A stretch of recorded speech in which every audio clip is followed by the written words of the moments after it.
പുതിയൊരു വീഡിയോയിലേക്ക് എല്ലാ മാന്യ പ്രേക്ഷകർക്കും സ്വാഗതം. ഇനി ഞാൻ നിങ്ങളുമായി പങ്കുവെക്കുന്ന ഡെയിലി അപ്ഡേറ്റ്സുകളിൽ ഒന്നാമത്തേത് ബ്ലഡ് ലൈനെ സംബന്ധിച്ചുള്ള ഒരു സ്റ്റോറി ലൈൻ അപ്ഡേറ്റ് ആണ്. രണ്ടാമത്തേത് AEW റെസ്ലർ WWE തിരികെ വന്നിരിക്കുന്നു.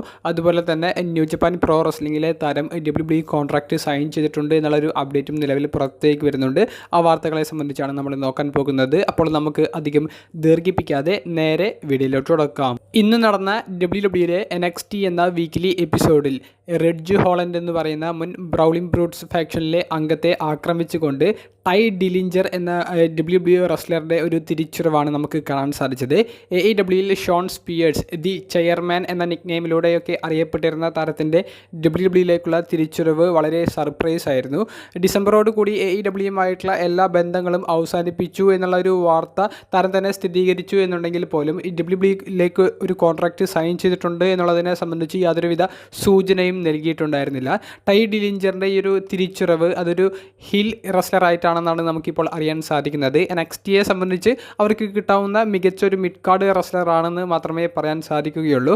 ഒരു ടോപ്പ് ലെവൽ റെസ്ലറാക്കിയിട്ട് ഒരു കമ്പനിയും താരത്തെ കാണിച്ചിട്ടില്ല എന്നുള്ളതും എടുത്തു പറയേണ്ടതാണ്. എന്തായാലും NXTയിൽ നല്ല അവസരങ്ങൾ കിട്ടുമെന്ന് പ്രതീക്ഷിക്കാം. അതുപോലെ തന്നെ മറ്റൊരു അപ്ഡേറ്റ്, ന്യൂ ജപ്പാൻ പ്രോ റെസ്ലിംഗിലെ ബുള്ളറ്റ് ക്ലബിലെ ഫൗണ്ടിംഗ് മെമ്പർമാരിൽ ഒരാളായ ടാമ ടോങ്ക എന്ന് പറയുന്ന റെസ്ലർ WWEയുമായിട്ടുള്ള ഒരു കോൺട്രാക്റ്റ് സൈൻ ചെയ്യാനുള്ള വക്കീലാണ്, അല്ലെങ്കിൽ സൈൻ ചെയ്തു എന്നുള്ളൊരു രീതിയിലുള്ള വാർത്തകൾ പുറത്തേക്ക് വരുന്നതിനെ സംബന്ധിച്ചാണ്. ബുള്ളറ്റ് ക്ലബിലെ ഫൗണ്ടിംഗ് മെമ്പർമാരിൽ ഒരാളായതുകൊണ്ട് തന്നെ WWEയെ സംബന്ധിച്ച് ടാമ ടോങ്കയെ അവരുടെ കൂടാരത്തിലേക്ക് എത്തിക്കുക എന്ന് പറയുന്നത് വളരെ പോസിറ്റീവായിട്ടുള്ള കാര്യമാണ്. ന്യൂ ജപ്പാൻ പ്രോ റെസ്ലിംഗിൽ നിന്ന് അങ്ങനെ വലിയ താരങ്ങളൊന്നും WWEയിലേക്ക് വരാറില്ല. അവർ AEW ആണ് കൂടുതലും ചൂസ് ചെയ്യാറുള്ളത്. ടാമ ടോങ്ക WWEയുടെ ഭാഗമാകുമ്പോൾ ആ താരത്തിൻ്റെ പേര് മാറ്റാനും അതുപോലെ തന്നെ താരത്തെ ആദ്യം NXT ബ്രാൻഡിലേക്ക് ഇടാനും സാധ്യതകളുണ്ട്. ഇപ്പോൾ എടുത്തു പറയേണ്ട ഒരു കാര്യം എന്താണെന്ന് വെച്ചാൽ, ടാമ ടോങ്ക WWEയിലേക്ക് തിരികെ വരുമ്പോൾ ഒട്ടനവധി സ്റ്റോറി ലൈനുകൾക്കുള്ള ഒരു സാധ്യതയും വർദ്ധിച്ചു വരുന്നുണ്ട് എന്നുള്ളതും നമ്മൾ കൂട്ടിച്ചേർക്കേണ്ടതാണ്. അതായത് ബുള്ളറ്റ് ക്ലബിലെ മെമ്പർ ആയിരുന്നത് കൊണ്ട് തന്നെ ദി ഒറിജിനൽ ക്ലബ് എന്ന AJ സ്റ്റൈൽസിൻ്റെ ഫാക്ഷന്, അതുപോലെ തന്നെ AJ സ്റ്റൈൽസിനെതിരെ അങ്ങനെയുള്ള കുറേയധികം സ്റ്റോറി ലൈനും സാധ്യതയുണ്ട്. അവസാനമായി പങ്കുവെക്കാനുള്ള അപ്ഡേറ്റ് ബ്ലഡ് ലൈൻ സ്റ്റോറി ലൈനെ സംബന്ധിച്ചുള്ളതാണ്. ഈ ശനിയാഴ്ച നടക്കാൻ പോകുന്ന സ്മാക്ഡൗൺ എപ്പിസോഡിൽ റോമൻ റെയിൻസ് എന്ന അൺഡിസ്പ്യൂട്ടഡ് WWE യൂണിവേഴ്സൽ ചാമ്പ്യനും ദി റോക്കും അപ്പിയർ ചെയ്യാൻ സാധ്യതയുണ്ട്. റോക്കിൻ്റെ ഒരു അപ്പിയറൻസ് ഇപ്പോൾ തന്നെ കൺഫേം ചെയ്തിട്ടുണ്ട്. കൂടാതെ തുടർച്ചയായി 3 സ്മാക്ഡൗൺ എപ്പിസോഡിൽ മാർച്ചിൽ തന്നെ റോക്ക് അപ്പിയർ ചെയ്യുന്നുണ്ട് എന്നുള്ളതും WWEയും റോക്കും സ്ഥിരീകരിച്ചിട്ടുണ്ട്.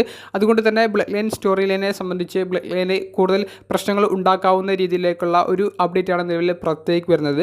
അതായത് ഈ ശനിയാഴ്ച നടക്കാൻ പോകുന്ന സ്മാക്ഡൗൺ എപ്പിസോഡിൽ കോഡി റോഡ്സും TV-യിൽ ലൈവായി അപ്പിയർ ചെയ്യാൻ സാധ്യത ഉണ്ടെന്നാണ് നമുക്കിപ്പോൾ അറിയാൻ സാധിക്കുന്നത്. PW ഇൻസൈഡർ എന്ന വെബ്സൈറ്റാണ് ഈ ഒരു റിപ്പോർട്ട് പങ്കുവെക്കുന്നത്.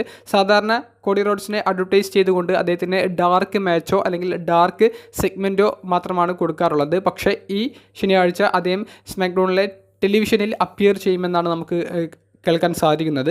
അങ്ങനെയാണെങ്കിൽ റോക്കും അല്ലെങ്കിൽ ബ്ലഡ് ലൈനും കോഡി റോഡ്സിനെതിരെ ഫേസ് ടു ഫേസ് വരുന്ന ഒരു സെഗ്മെൻറ്റ് നമുക്ക് കാണാൻ സാധിച്ചേക്കാം. അത് വലിയൊരു ഫൈറ്റിലേക്ക് പോയേക്കാം. കോഡി റോഡ്സിന് കൂടുതൽ ആധിപത്യം കൊടുത്തിട്ടുള്ള ഒരു സ്റ്റോറി തന്നെയാണ് നിലവിൽ അവർ ഫോക്കസ് ചെയ്യുന്നത്. എന്തായാലും റോ എപ്പിസോഡിൽ പോളി ഹേമൻ വന്ന് കോഡി റോഡ്സിനെ പേടിപ്പിക്കാൻ ശ്രമിക്കുന്ന ഒരു സമയത്തും കോഡി പറഞ്ഞ വാചകങ്ങളുണ്ട്.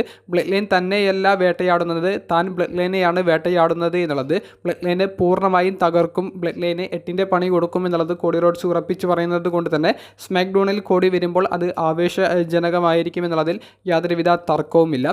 റോക്ക് വേഴ്സസ് കോഡി റോഡ്സ് തമ്മിലുള്ള മത്സരത്തിൽ നിങ്ങൾ എത്രത്തോളം ഇപ്പോൾ താല്പര്യപ്പെടുന്നുണ്ട്? നിങ്ങളുടെ അഭിപ്രായം കമൻറ്റ് ബോക്സിൽ ഒന്ന് രേഖപ്പെടുത്തുക. അപ്പോൾ അടുത്തൊരു വീഡിയോയുമായി കാണുന്നത് വരെ ബൈ.